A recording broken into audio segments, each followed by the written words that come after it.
السلام عليكم. للناس اللي كانت بتسأل أنا مين وبعمل إيه، أنا اسمي فهيمة أنس، بكالوريوس إعلام قسم إذاعة وتلفزيون. إني ما اشتغلتش على طول في مجال الإعلام يعني، بس اشتغلت حاجات تانية، اشتغلت في السكرتارية، اشتغلت في العلاقات العامة، اشتغلت في السوشيال ميديا، اشتغلت في شركة خدمات إعلامية، اشتغلت في حاجات تانية ملهاش علاقة خالص بالدراسة يعني. ورحت اتدربت في معهد الإذاعة والتلفزيون، خدت كورسات إعداد وتقديم وكورسات مونتاج. بقيت باخد نزلت إذاعة تسعينات FM، خدت فيها كورسات. وبعد ما خلصت فترة التدريب بقى ليا برنامج عندهم اسمه بشكل تاني. بشكل تاني ده برنامج فني ثقافي اجتماعي، ساعات كده في جزء حتة للنفسية يعني، وازاي الأعمال الفنية عبرت عن القضايا الاجتماعية عموما أو القضايا النفسية اللي بتحصل لنا أو مشاعرنا. ازاي الأغاني يعني احنا من الناس اللي بتحب تعبر دايما عن حزنها بالاغاني. يعني عارف اللي هو لما تبقى انت اصلا متضايق فتبقى ايه، عايز تعلي المود بقى زياده، فتقعد يعني سبحان الله. يعني المفروض ان احنا نعكس، يعني لو انا متضايق اسمع حاجه تروقني، لا احنا تقريبا بنعمل حاجه عكس كده. اللي هو لو انا متضايق او مودي مش كويس او مكسور او مجروح او مش عارف ايه، فبدور بقى على الاغاني والحاجات اللي فيها جرح وفيها لطم وند، ونقعد بقى نسمعها عشان ايه، نزود الحالة اللي احنا فيها تقريبا او حاجة. فكنت بتكلم بقى في الموضوع ده، والحلقات هنزلها على قناة اليوتيوب بتاعي، وهتلاقوها على الويب سايت بتاع الراديو، وهتبقى موجودة على صفحتي على الفيسبوك للي يحب يسمعها أو يحب يستفيد من الموضوعات اللي احنا كنا بنناقشها. احنا كنا بنناقش موضوعات إلى حد ما، تقريبا ما فيش حد مننا ما مرش بالمشاعر الإنسانية دي، من علاقات مؤذية. هنا العلاقات المؤذية احنا اتكلمنا عنها بس بشكل تاني خالص بقى. يعني ده عادة العلاقات المؤذية الناس بتربطها بين الراجل والست أو المشاكل العاطفية بس يعني، لكن احنا كمان اتكلمنا فيها مع حاجات تانية. يعني مش بس الراجل والست، لا ده احنا اتكلمنا ان ممكن يبقى في اهلنا علاقات مؤذية. ايوه بالظبط كده.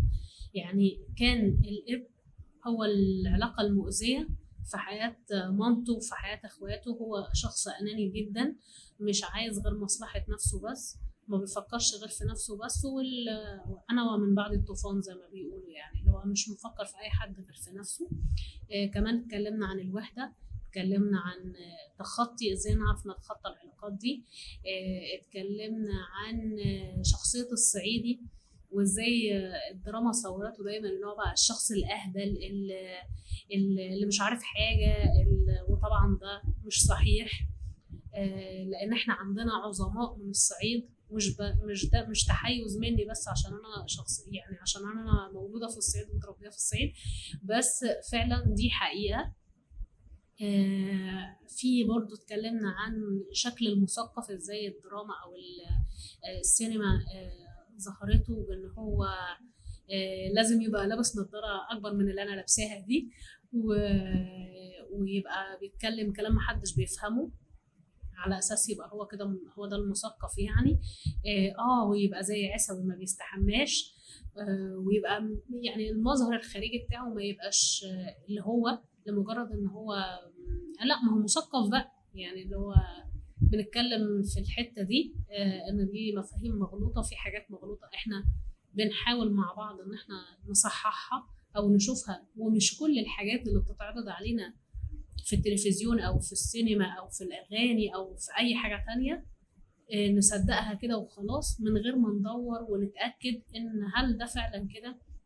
يعني مثلا الشخصيات الصعيدية دي كان دايما بيجيبوهم كل، يعني ناس كتير جدا بتجيب في المسلسل او في الفيلم او اي عمل بقى من اللي تناولوا فيه شخصية الصعيدي، اغلبهم ما يعني جايبينهم ان هم ما بيتفاهموش، ما فيش تفاهم، ما عندناش كلمة تفاهم دي خالص. السلاح ده بيتعاملوا على اساس ان انت بتنزل تجيب السلاح ده كأنك نازل تشتري الخضار، اللي هو الحاجات اليومية بقى وكده. فكرة برضو ان انت تشوف ان انت مصورهم بلبس او بطريقة معينة، سواء الجلابية ام كرانيش بقى للستات اللي هم على فكره انا صعيديه وبلبس كده، ده مبدئيا يعني بلبس عادي زي اي حد خالص. والدتي محجبه وبتلبس عادي زي كل الستات المصريات يعني. مش عاملين زي حاجه معينه. يمكن ووالدي برضو لسه بيلبس عمه وجلابيه بالمناسبه يعني. بس هي الفكره ان هو يعني ان انت تحط في دماغك ان الشخص او الموضوع صح بالمعلومات اللي جايه لك عن طريق شاشه او عن طريق حاجه سمعتها او حاجه قريتها، او لازم تبقى انت متاكد من المعلومه.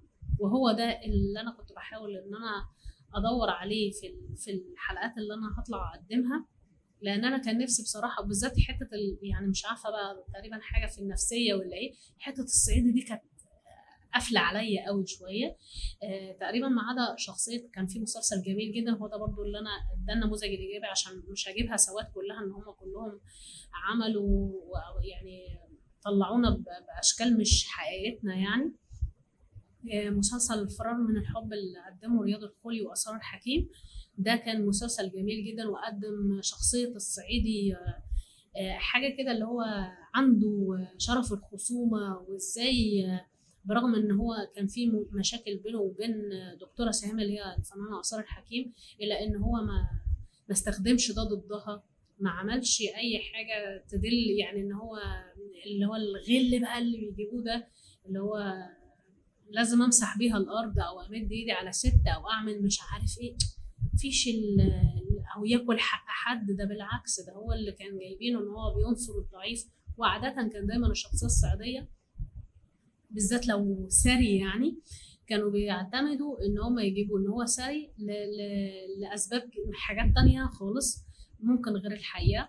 دايما بيجيبوه يا اما بيبقى بتجاره مش مشروعه يعني، اثار بقى مخدرات مش عارف ايه بتاع الكلام ده، ظلم ناس ان هو افترى على الناس وخد الاراضي بتاعتهم. كل ده كان بيبقى متجاب دايما في المسلسلات. المسلسل ده ما عملش كده خالص. المسلسل ده كان جايب حتى شخصية العمدة اللي هو زكريا بركات اللي هو الفنان رياض الخولي، كان جايبينه ان حتى الناس اللي في القرية بتحبه وعارفين وخوفهم منه احترام يعني لهيبته، لان هو مش حد صغير، ومش صغير يعني سن صغير في التصرفات.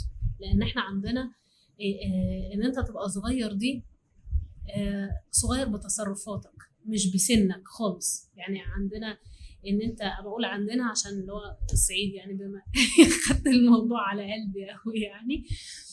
فاتمنى طبعا الحاجات اللي انا قدمتها في الحلقات والحلقات اللي هنزلها لكم والحلقات الجديده ان شاء الله ان هي تعجبكم.